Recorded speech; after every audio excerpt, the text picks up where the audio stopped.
Hello, everyone. How are you all tonight? Welcome to Saturday Night Live.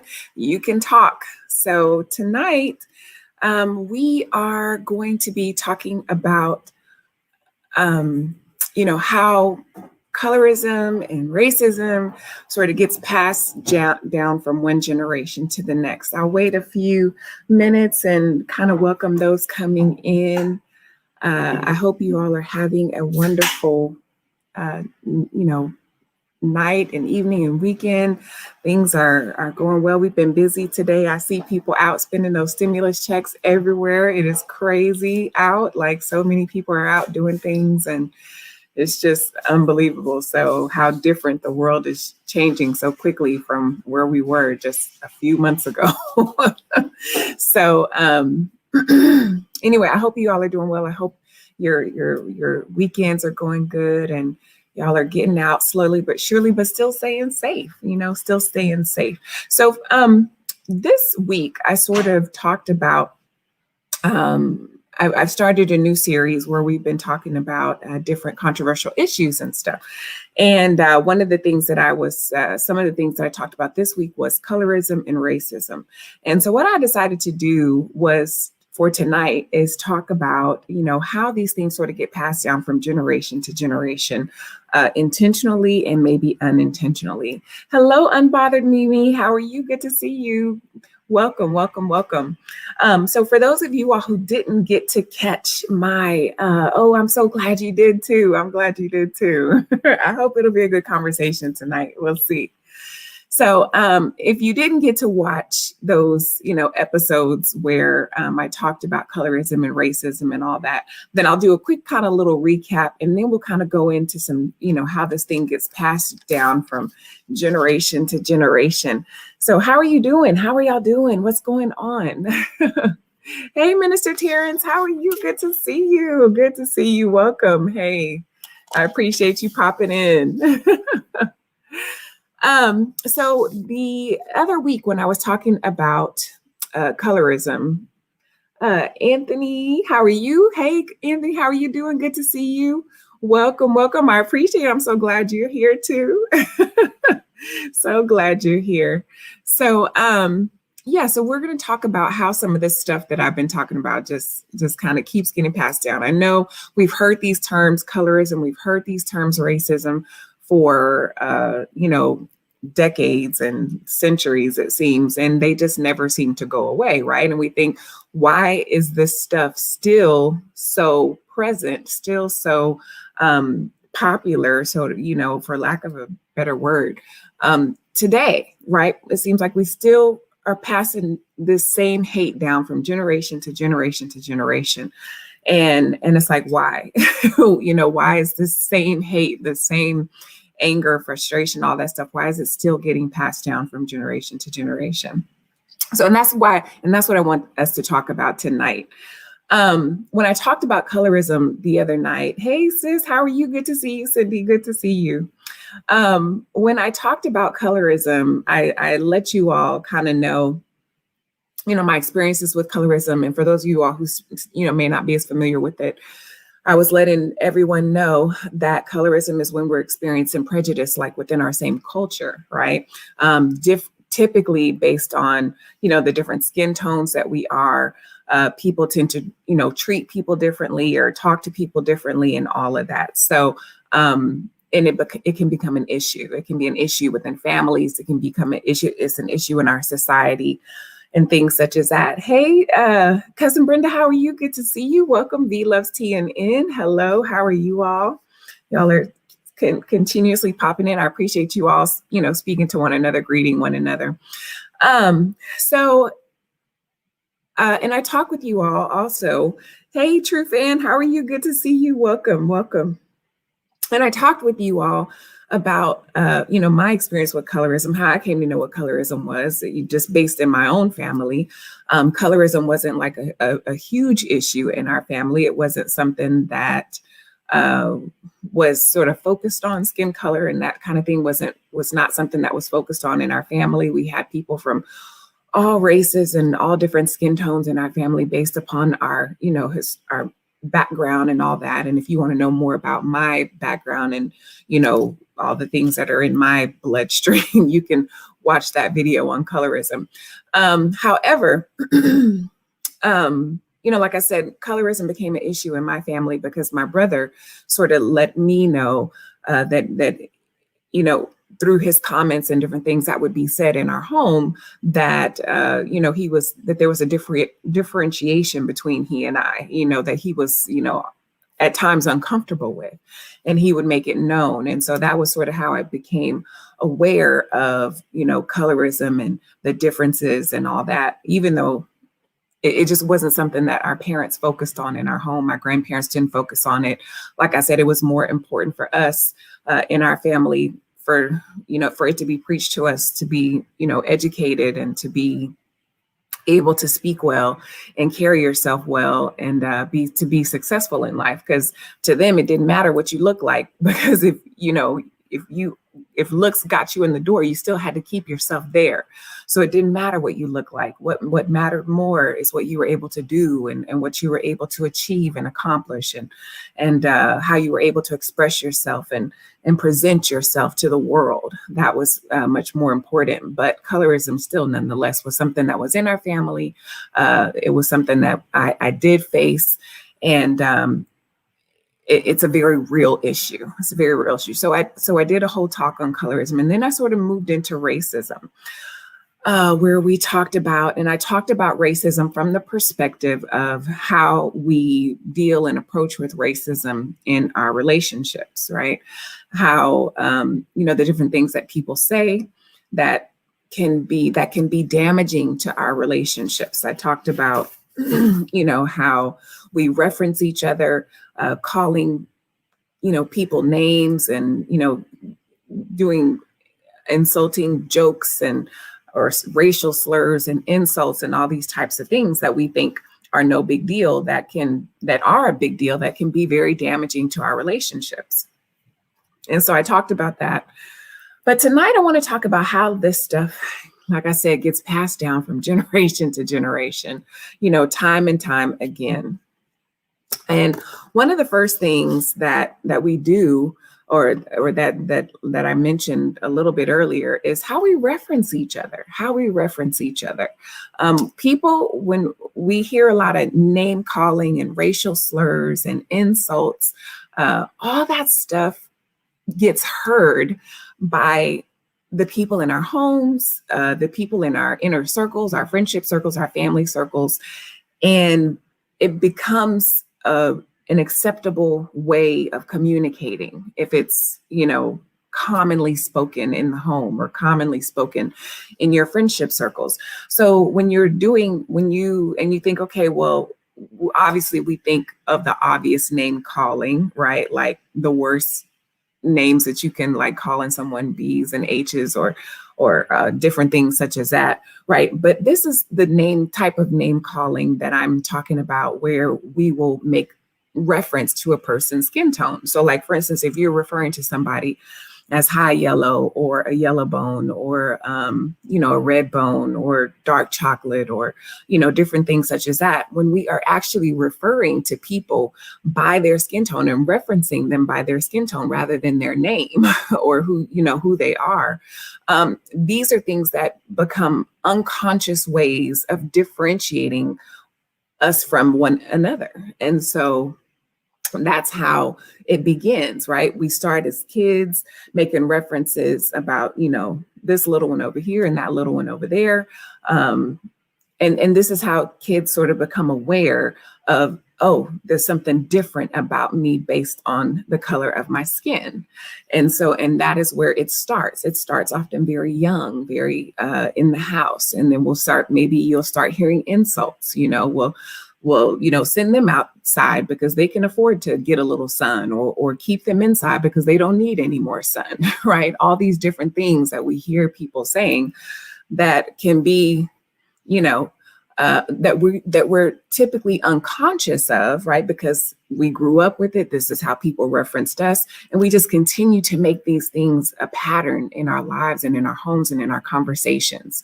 And this is how this stuff sort of gets passed down from generation to generation. So just like we're making reference to skin tone, we can also be making reference to different cultures. So if we refer to other cultures by their ethnicities, but in a degrading way, then that is how these things begin to get passed down, right? So if you're calling people rednecks or Black people colored, or if you're calling Asians Orientals, or different things such as this is how these same racial slurs and racial prejudices get passed down from generation to generation. It just becomes how you refer people, but we don't stop to think that, you know what, this is inappropriate, this is offensive, and let me stop this, right? We don't think about those things. Or when you can be in your home, how many times have we heard people say,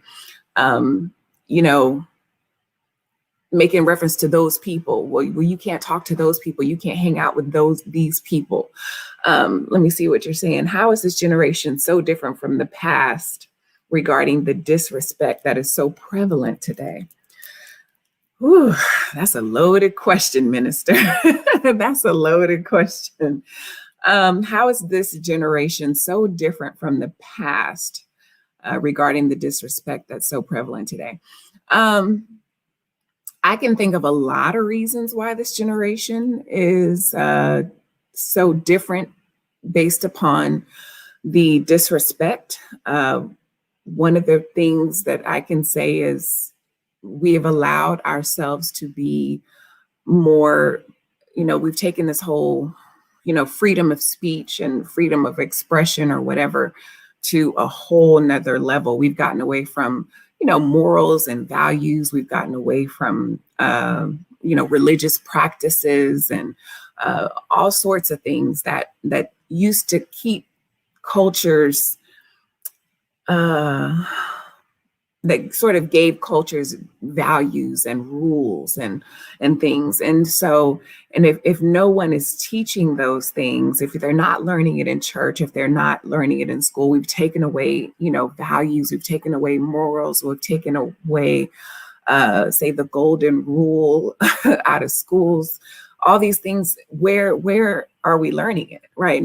There's nowhere to go learn these things anymore if you're not learning it in your home. And because our,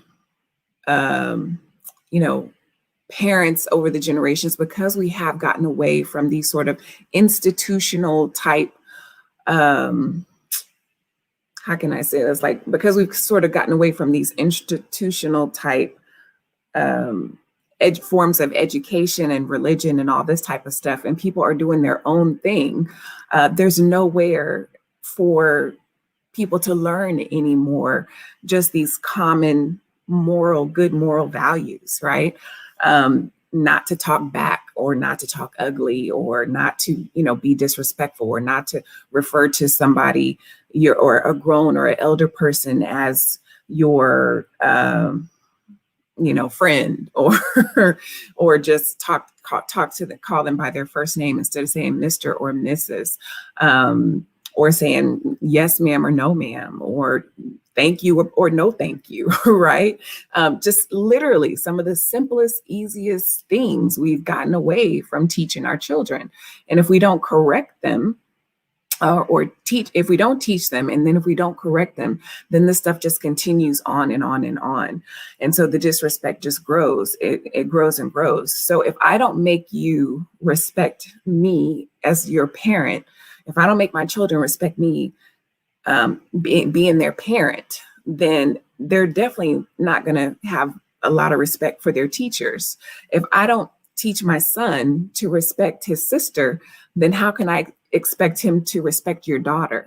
And if I don't teach my daughter, to respect her father, then how is she ever going to learn to respect a husband? So, but we don't think that way. We think because they're kids that it's not important, or that, oh, it's so, them talking back or making these smart remarks, or that we think that's so cute, or we think it's funny. And it turns in, and it morphs itself into something completely different. It morphs itself into disrespect, right? Ultimately disrespect. And so now we're raising a generation. So that's just one aspect of it, right? Is that they're not being taught, they're not being corrected, and there's nowhere that they're learning this, how to, there's nowhere that they're learning values anymore. So that's one aspect of it. To me, the second aspect of that, is that our children now are living more in an unconscious world because their parents are checked out, right? Their parents are checked out. Hey, Burns, how are you? Good to see you. Welcome in. Welcome in. When parents are checked out, right, then, and they're not paying attention, now who's leading the kids, right? The kids are leading themselves. We're checked out on our phones. We're checked out in social media. We're checked out in the television. We're checked out on drugs. We're checked out with alcohol. We're checked out of the home because we're not present. We're checked out because we're working 12, 14-hour days and we're not spending time with our kids. These are all ways that we're checked out, and therefore the kids now become in a place where they're raising themselves, or the television is raising them, or social media is raising them. And what are we seeing on there? All kinds of stuff. We see all kinds of stuff on these programs, and just out in the world every day. So if you are not there, if we are not here to guide our children and to guide these next generations, they're going to be guiding themselves. And if we're going to, or the world is going to be guiding them, and if we don't want them to look like the world and act like the world, then we have to be intentional about what we're teaching them, what we're showing them, and how we are talking to them, how the things that we expect from them, and giving them rules and values and something that concrete that they can hold on to. Often I hear parents say, oh, well, you shouldn't do that to your child. You should just let people, let your kids be free and just learn and grow, and just, it's wrong to put all these rules and regulations around them. Well, believe it or not, rules and regulations give kids a nice, firm foundation to grow from. But if you don't give them a nice, firm foundation to grow from, then they'll just, then anybody can come and plant seed. It's kind of like growing a garden. And I mention this a lot, like when I think about children, we can plant good seeds. We can put them in good soil, right? If the child is the seed, we can put them in good soil that is rich and healthy and rich in all the minerals, all the things that they need, right? Food, shelter, clothing, love, kindness, education, values, right? If these are the minerals of the soil that we can, sort of give kids as a baseline, and then we plant them in that soil, then they're going to take in all that they need to grow and flourish and do well. But if we put them in bad soil or unattended to soil, then anybody in the world can come and do whatever they want to that soil. If it's dried out, if it's not being tended to, if it doesn't have good minerals in it, right? If it's void and lacking of all the things that children need to grow and flourish, if they're not getting love, if they're not getting support, if they're not getting, education and morals and values and rules and all these things, then they're not going to have that to grow and develop in. And anyone can come and just, do anything, or they'll just die off. And that's what we're seeing. So it really makes a huge difference in the type of, foundation that we allow kids to grow in. And people think sometimes just because you're feeding your child or you keeping a roof over their head, then they should be fine, right? That's all they need, but they need so much more. They need so much more. I like to look at kids. When I think about my kids, I think I have 18 years, right? I have 18 years at best to give my kids the all the tools, as many tools as I can, that they're going to need to help them make it through the next 50, 60, 70 years of their life, right? So I have 18 years to put enough tools in their toolbox to try to last them for the next 50 or 60, right? So when I think about that, it's like I'm trying to fill their toolbox up with as much as I can, so that even though they may not know, they're not going to grasp every single thing I give them the day that I give it to them, right? But they're going to look down one day and they're going to realize, you know what? I remember when my mom used to say this, or when she made us do that. Or I remember when my dad used to make us do this or tell us not to do that. And they're going to reach down into that toolbox and pull out that, that goal, that pull out that moral. They're going to pull out that rule that we made them stuck by. They're going to pull out that, chore that we used to make them do, and realize why we made them do it. They're going to realize, like, oh, this is why, mom made us do this. This is why dad always said this and made us do that, or never let us do this. And then all of a sudden they're going to realize, oh, because they have these things to fall back on. They have these tools in their toolbox to look down into and say, I have something to use, right? But if we don't put any tools in their toolbox, if we just leave them to their free will, then they will, not have all the things. They may not flourish. They may not grow and be as successful as they possibly can be. So that's how I like to think of, when I'm raising my children, what I'm exposing them to, what I'm giving them, what am I putting in their toolbox? Vern says, I will say some of the younger parents want to be their children's friend and have inappropriate music around them. Yes. Yes, I agree. I totally agree with that. It's funny because I was talking to my husband a couple weeks ago, and I think it was, we were watching for those of you who may not have seen the Grammy Awards and didn't see, who is it? Megan Thee Stallion and the other popular one. Her name is leaving me right this second. But anyway, they did their performance, and I thought, oh my goodness, I remember when my parents used to, not want me to watch, people dancing like different music video, like BET and MTV, right? They would always fuss at me about watching BET and MTV.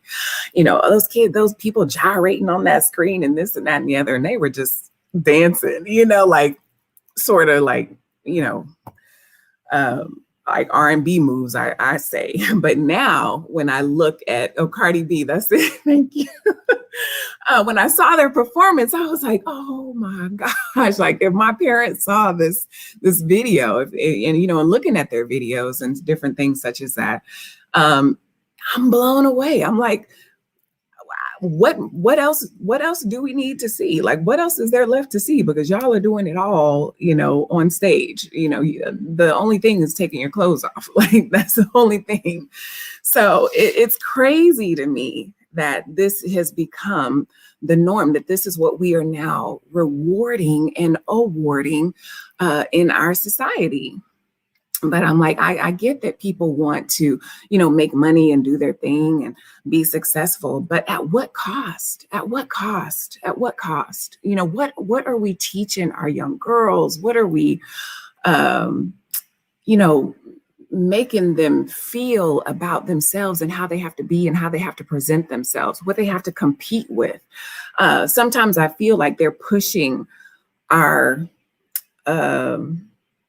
I feel like they're pushing the work that women have gone through for so many years, fought for so many years, and trying to be seen not as sex objects, trying to be seen as equals, trying to be respected. Um, you know, and they're pushing that back. It's like they're erasing. So a lot of that work that women have fought so hard for to try to overcome.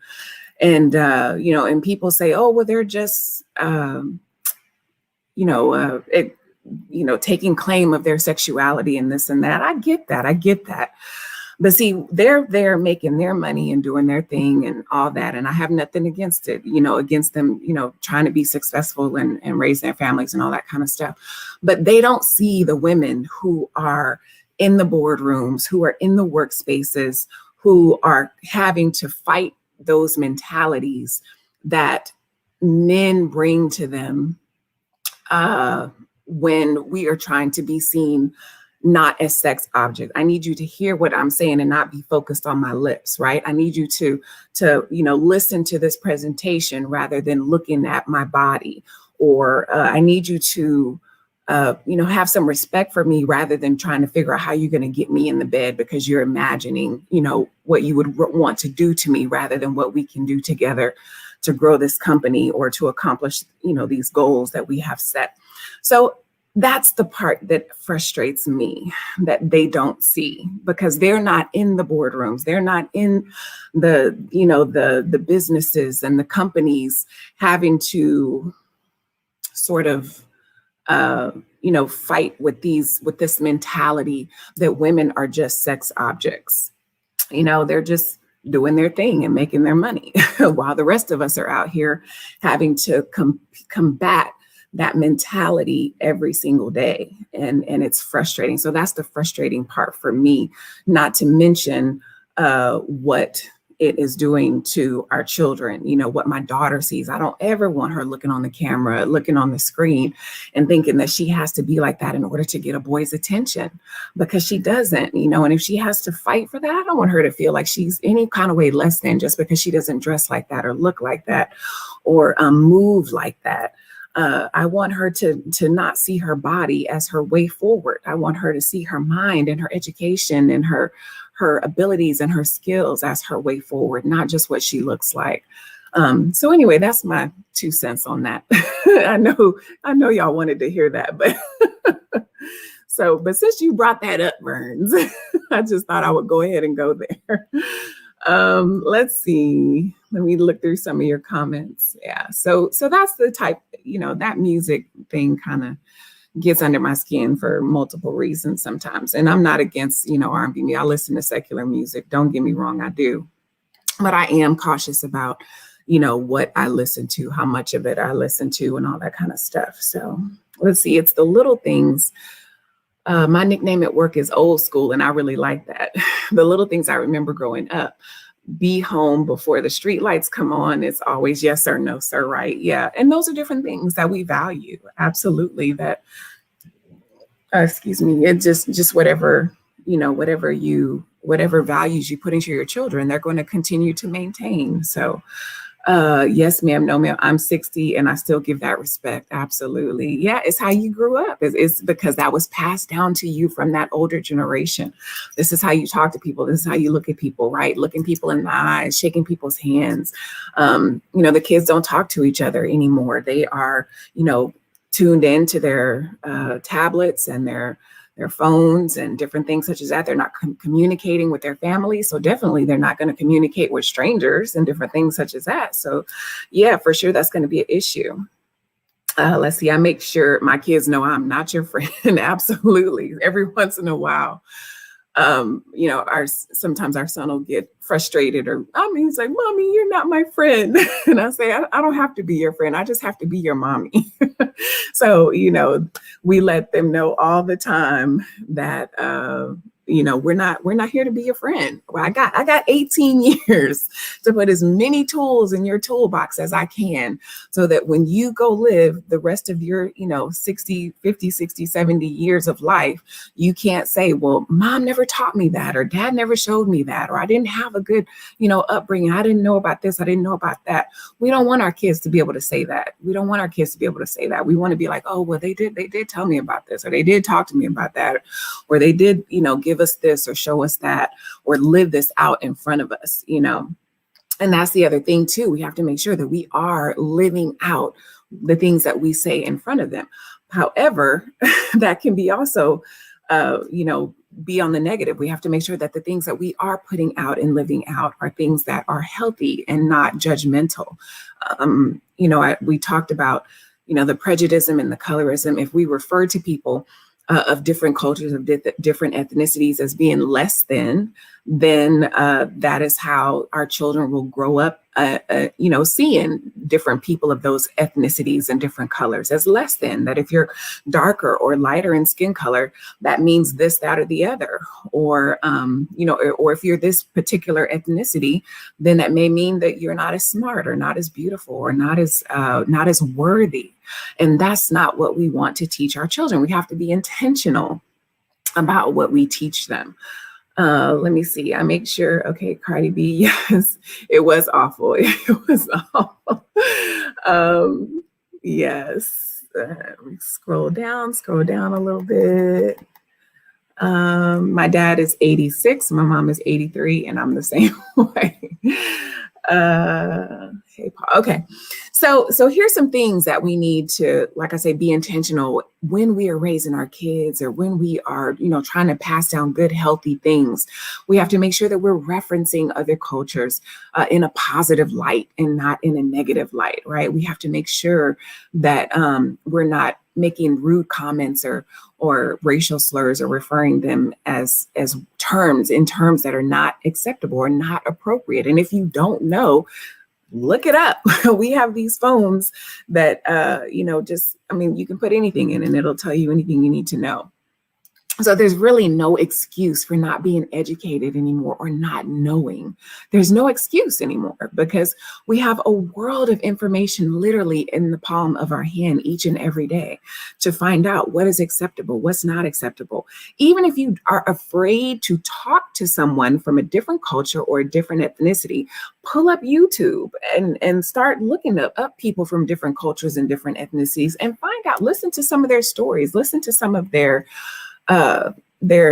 challenges. One of the things that was so beneficial to me when I was a hygienist, I practiced dentistry for 10 years. And one of the things that was amazing, I practiced all over a lot of places, right? I practiced in very poor cultures. I practiced in very, very wealthy, high fluent areas. And I practiced in third world countries, as down in Mexico and different parts where literally there was not even running water. So one of the things that I found to be so amazing, whether no matter how much money you had, no matter what culture you were, no matter how many kids where you came from, we all suffer the same issues and the same problems.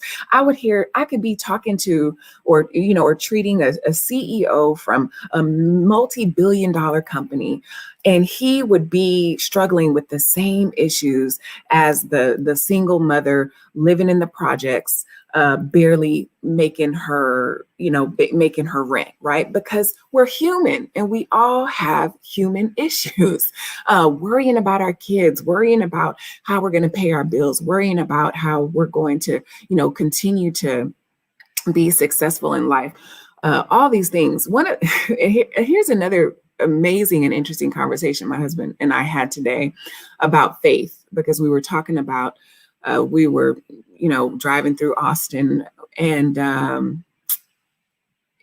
the face of Austin has changed drastically over the last couple of years. And I don't know what your cities look like and what your towns and your states look like, but we have a huge, huge homeless population that now are able to set up their camps all over the city, anywhere they want to, literally along the side of the highways.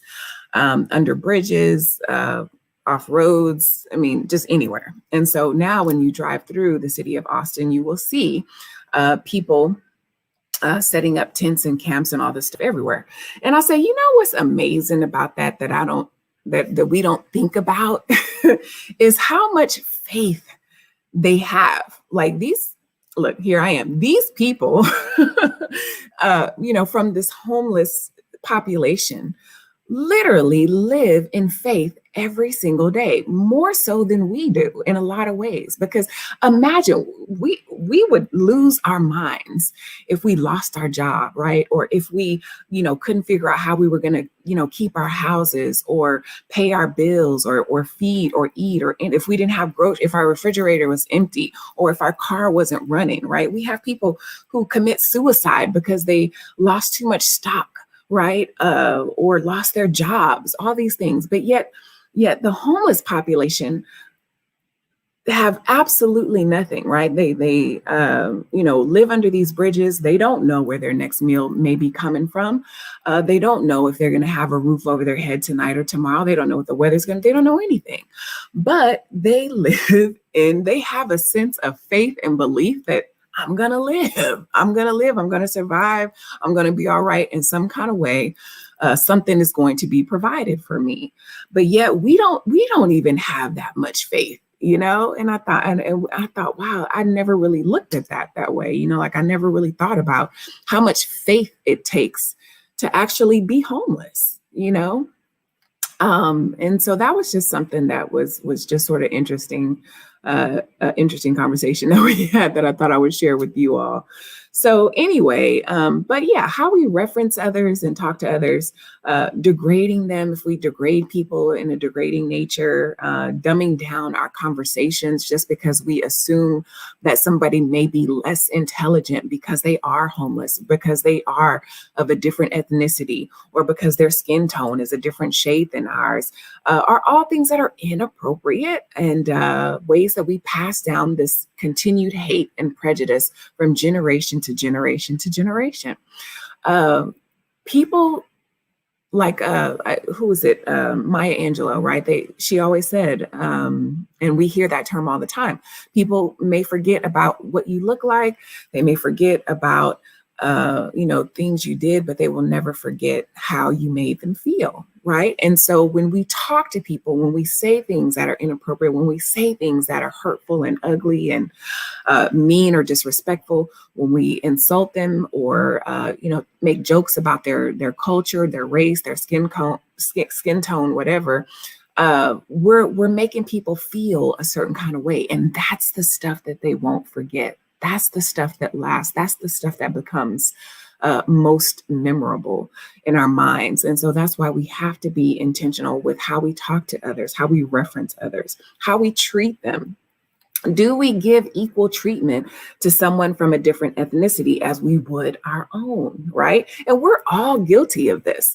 Let's not just, call the other, the kettle black, right? Because we're all guilty of this in our own way, whatever culture we are, right? We always tend to, want to do more for our own than we would for somebody else. And that also is, we're guilty of that same mentality, that same treatment, that same prejudice, passing down that same hate and racism, even from within all cultures. So we have to be careful with how we treat people. How we accept others. Often we will be willing to, accept people in our certain circles of our life, but maybe not in some of the most inner circles, right? So it's okay for me to go to church with you, or it's okay if I have to work with you, but I'm not interested in you meeting my friends, or I'm not interested in you, coming into my home, or dating my child, or marrying into my family, or I'm not interested in, us having intimate, personal time together. It's okay for us to be seen in public, but I don't want, or to be seen in private, but I don't want to be seen in public with you. These are all things that we do that passes down that same generational racism and hurt and pain and prejudice. So how we are willing to accept others. Are we open? Are we loving and kind? Or are we limiting them and closed off, right? Where we don't let people in. So what sort of level of access do we give people in our lives? Like I said, you can we can work together, but you're not coming to my house, my house, or we're not going to lunch together, or different things such as that. So all these things affect how this racism and prejudice and colorism gets passed down from generation to generation.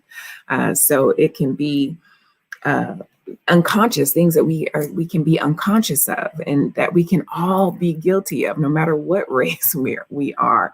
And as I mentioned, colorism and racism is something that is an issue in all cultures, not just in America, not just an issue in America. So stereotyping and assuming is another way, like when we stereotype people. So for instance, if we feel like we see somebody who is of a particular culture, and we know that maybe they are, often we see people doing this sort of work, or they have this sort of talent. We assume that every person we meet who's of that ethnicity has that same gift, or has that same talent, or has those same skills. And it can be offensive to assume that they do, right? Maybe not every Black person can sing, or maybe not every Black person is a very athletic, or maybe not every Asian is good at math, or every Hispanic can build a house. I mean, it's these sort of racial tendencies and assumptions that we have that we put on other cultures, that we talk about and mention or say in front of them, can be very insulting. And that's the stuff that we say in our house, that we say amongst our friends and family, that children are picking up on. And again, it just gets passed down from generation to generation. Those same prejudices, those same assumptions and judgments.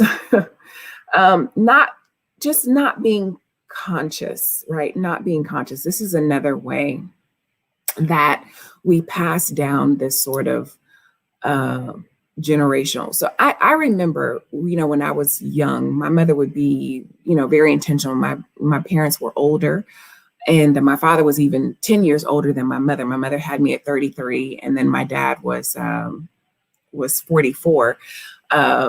So I remember, they grew up in that generation where, racism and prejudice was still very common and very palpable in our society. So therefore, when, different people would come over to our house and certain things were said about, different cultures or different things, my mom would stop them and be like, hey, we don't talk like that in here. Like, my daughter is here, and because they were all things that were common, right? And in that society and in that generation, but it wasn't something that she wanted to have continued to be passed down from generation to generation. So there were certain topics of discussion. There were certain ways that you couldn't refer to people, or certain words that you just couldn't say in our home, because that wasn't something that my parents wanted to continue to be passing down from generation to generation. I don't want my daughter to continue hating people for these reasons, or I don't want my son to continue feeling any kind of way different around people of different ethnicities just because, we talk about them in a negative tone or in a negative way in our home. So if we're not intentional about the things that we allow people to say in our homes, in our presence and amongst our children, then it's like we're saying it's okay. And therefore, we're continuing that cycle of passing down, issues from one generation to the next. It's like somebody coming to your garden and pouring acid instead of water onto those seeds that we are trying to be intentional about growing. So when you think about your children, think about that garden. Your home is your garden. It is your place of where you grow your fruit, where you allow your fruit to flourish, and you want it to look and represent beauty and everything that you represent. So therefore, we have to be intentional about the soil that we allow our kids to grow in, that we how we tend to it. Are we nurturing it? Are we giving it attention? Are we giving it our full attention? Are we watering it with the things that it needs? Are we giving it the fertilizer that they need in order to grow and to rise? Life and death is in the power of the tongue. Absolutely. Life and death is in the power of the tongue. You are so right. And so when we can think about that, when we can realize, there's even been an experiment, and you all can look this up on YouTube, where they talk about when you have, it was one where this gentleman had two plants, and one of the plants, they had the same amount of water and just in a glass, and it was just like a plant in a glass. And every day he would talk to one plant in a positive way, tell it how beautiful it was, and how gorgeous it was, and how smart it was, and say all good things to this plant. He would give it light, he would give it his attention, and then the other one, he would just talk negative to it. He would water it and walk away from it, or he would water it and just say the worst ugliest things to it. And over time, and he filmed it over time, and over time you would see that plant start, the one that he talked negatively to, start to disintegrate, and it would die. And it eventually died. And it was an amazing experiment, and I was like, wow, that is unbelievable. So yeah, look that up. And because how we speak is everything. If we're speaking life, then life will, continue to grow and flourish and do well. But if we're speaking negativity and hate and anger and bitterness, then that is what will grow in our hearts and in our minds, and what will eventually come out of our mouth. Because the word says it is out of the abundance of the heart that the mouth speaks. So the more hate and bitterness and anger and frustration that we have in our hearts, the more that is what's going to come out of our mouths. But the more love and grace and kindness is in our hearts, the more that's what's going to come out of our mouths. So you might want to do a heart check, when you find yourself being in a space where things are always bitter, where you're constantly finding yourself saying the most negative things, or living in a constant state of frustration and anger. So for sure, be careful about what is coming out of your mouth. Hello, Edwana 365. Good to see you. Good to see you. So I don't really have too much else for you all tonight. I hope that, hey, Brittany, Doug, good to see you. Good to see you. Welcome, welcome. Do y'all have any questions for me, or anything y'all want to talk about tonight that I may, not have talked about, that you want to know my opinion, or hear my thoughts on a thing? Or have you heard enough of me for tonight? Have you heard enough of me? I'm okay either way. So but I just want us to be conscious about, how we are, what we're saying in our space, in our personal space, amongst our children and other people's children. Even if they're not your children, be mindful of other people's children around you. Not everyone wants their kids to hear, negativity or negative things. So if you are, not being conscious of what you're saying, and you allow whatever to come out of your mouth in front of other people's kids, they might find that to be very offensive. So, be careful about what you are saying and what you're allowing to come out of your mouth. This is a great commentary. I appreciate you speaking on this. You're so welcome. I try to bring topics of discussion, to you all that are meaningful. If I'm not talking about the difficult things, then how am I helping you all? I mean, let's just be honest. I can get up here and talk about, rainbows and hearts and love and kindness all day long. But if we're not talking about the issues that people are struggling with, then how are you going to learn how to get better with your speech and how you relate to each other, how you talk to each other, communicate to each other? So that's what I really want to focus this year on, is bringing those more difficult topics to this platform, to give you all somewhere to start with those difficult conversations, because I've been through a lot of it. So the things that you see on my channel, like I say, for those of you all who are fairly new here, are things that I've had personal experience with. That's what so if I don't talk about some things, it may be just because I don't have any experience with it. But I try to bring things that are valuable, that are relatable, and that are real. So if you want to be a part of that and hear more about that, that's what you're going to get on this channel. So, be a part of this talk family. Anytime y'all have questions for me, or y'all can certainly pop it in the chat. I'm somewhat of an open book, right? I would talk about a lot of things, and as much as I can, in an appropriate way, without, being disrespectful to any personal people in my life. I try to be careful about that. But other than that, you can get a lot out of me. So if you're struggling with something, pop it in the chat. You can always email me at talkhealthier. I'm sorry, you can talkhealthier@gmail.com. You can always email me there, or I'm on Instagram at just talk healthier. Also, I don't have a lot of pictures and stuff on my Instagram. I'm not a big Instagrammer. I'm trying to work on that, but maybe I'm not, because I haven't posted too much on there. So I'll try to be better. I might work on that soon. But so I appreciate you all. If there aren't any questions, your channel has blessed me. I'm happy that I subscribe. I'm happy you did too. And please share it with a friend. Share it with people that y'all know. If you have some difficult people that you have some a difficult time trying to express some things to, send them a video and say, hey, can you watch this video, and can we have a talk afterwards? If I talk about something that you wanted to talk with the person about, but you can't, if you see that topic on my channel, send it to them, and then maybe that can start a discussion for you all. So, hopefully I want this channel to be a value for you. That's why I'm here. Everything I do here is intentional. All right. So if y'all don't have anything else, I'm going to say a quick prayer, and then I guess we'll head out. I will be back on Monday here for class. And I think I have a pretty good topic. I haven't fully decided, haven't fully committed to this topic yet, but I may go ahead and talk about that one. And then I'll have some tips out on Tuesdays and Thursday, and then class Monday, Wednesday, Friday. All right. If you cannot be at that 5 a.m. class, I fully understand, but please watch the replay, catch the replay. I appreciate it. I need the watch time.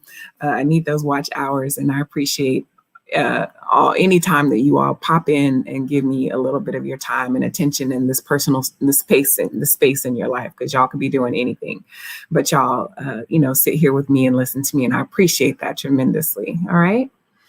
So Father, thank you, Lord, for this day. Thank you for loving us and watching over us and keeping us. Father, we help us to learn to be intentional with our words, intentional with what we allow to come out of our mouths and in front of the people, whoever it is. Father, we are called to be the light of this world, and we need to be making sure that light comes out of us. You live within us, so therefore you should be coming out of us.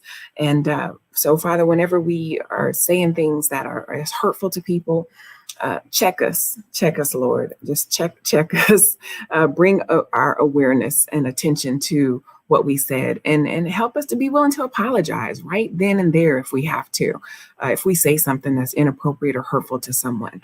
But help us to realize that we are not more valuable than anyone else. You see us all the same. You died on the cross for us all the same, no matter what color we were, no matter what race we were, no matter how much successful or unsuccessful we would be. You died for the homeless as much as you died for the CEO.